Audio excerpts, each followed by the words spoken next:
It didn't walk, it unfolded. Its limbs were vague. Its face mimicked Myr'iel's, but twisted by implication. Not hostile. Not kind. Curious. The Arkanites were paralyzed. The humans fired. Their weapons phased through the emissary like wind through fog. Elias stepped forward. The being tilted its head. "Why are you here?" he asked. The voice that came was his own, but not his. "You called. We heard. Go back," he said. "You're not welcome." The being looked up at the twin moons. "Too late. You've become open. And we are the consequence." Before they could react, the being collapsed into strands of light and vanished. That night, every child born on Arkanis had silver irises. On Earth, computers began generating unsolvable logic errors. Algorithms writing themselves, whispering names that didn't exist. Language began to slip. The breach had become sentient, and it was learning, not by force, but through Elias and Myr'iel. They had become its lens, and maybe, if they weren't careful, its door.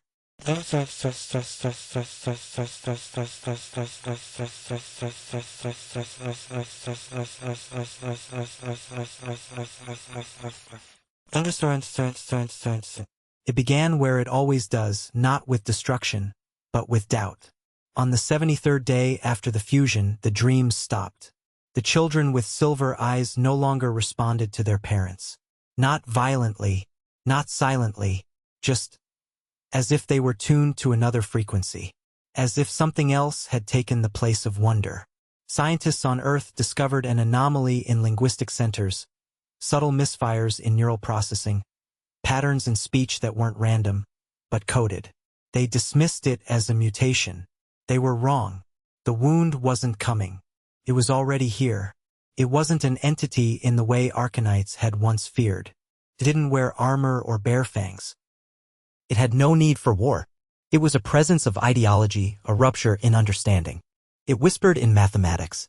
It coiled through memory. And it had been speaking through the fusion of Elias and Myr'iel since the day they touched the core. Because the Sentinel had never been a guardian. It had been a firewall. And they, unknowingly, had disabled it. The Arkanite matrons gathered in secret. The Earth Coalition issued Black Order protocols. Across both worlds, whispers of neutralization emerged. The Fulcrum, once hailed as the bridge to peace, was now being watched like a viral threat. But Elias and Myr'iel weren't blind. They felt the tension before they heard the words. And worse, they felt each other slipping. Subtle things. Myr'iel would forget memories she cherished only to realize they had been replaced by ones she never lived. Elias began finishing her thoughts too often, too precisely. Their bond was synchronizing past intimacy. It was overriding identity. One night, in the ruins of an old Arkanite observatory, Myr'iel spoke the truth. "It's not just inside us. It's us." Elias clenched his fists. "We let it in." "No," she whispered. "We are it." She reached out not for comfort but to confirm. Her fingers passed through his chest. He didn't notice. That's when they understood. The fusion hadn't just bonded them. It had begun to replace them. They weren't becoming gods. They were becoming concepts. And the universe doesn't need two. Only one. A unified avatar. A vessel. The wound's final form would not be a monster. It would be an idea shaped like them. But only one could remain. The Sentinel had warned them. You are the answer or the end. It hadn't meant you both. It had meant one of you must choose. The wound was the question. They were the paradox. The universe had no space for a contradiction that lasted too long. So they returned for the last time to the place where it all began. The gate of memory. Now it stood fractured, hovering above a sea of static, torn between dimensions, unraveling. It was beautiful in the way a dying star is beautiful. In its presence, Elias turned to her. "I think I always knew it would come to this." Myr'iel didn't look away. "I was selfish. I thought we could have both us and the peace." He smiled faintly. "Maybe we still can. Just not together." A pause. Then he said, "Let it be you." She recoiled. "No. Elias, you're Arkanite. You understand the wound in a way I can't. You can keep it in balance." "You're wrong," she whispered. "I feel it more than you. That's what makes me weaker." He shook his head. "No. That's what makes you real." He stepped back toward the gate. The rift crackled. Reality flexed. And then her hand caught his. "No." He blinked. "No," he echoed. She stepped forward. "We choose together. Or we end together." The wound roared in the sky, cracks forming across the auroras, light bleeding in reverse. The moons began to drift. Time bent, seconds stretching into minutes, then snapping back like rubber. Then, a voice. The voice. Not the sentinel. Not human. Not Arkanite. The final option. You have rejected separation.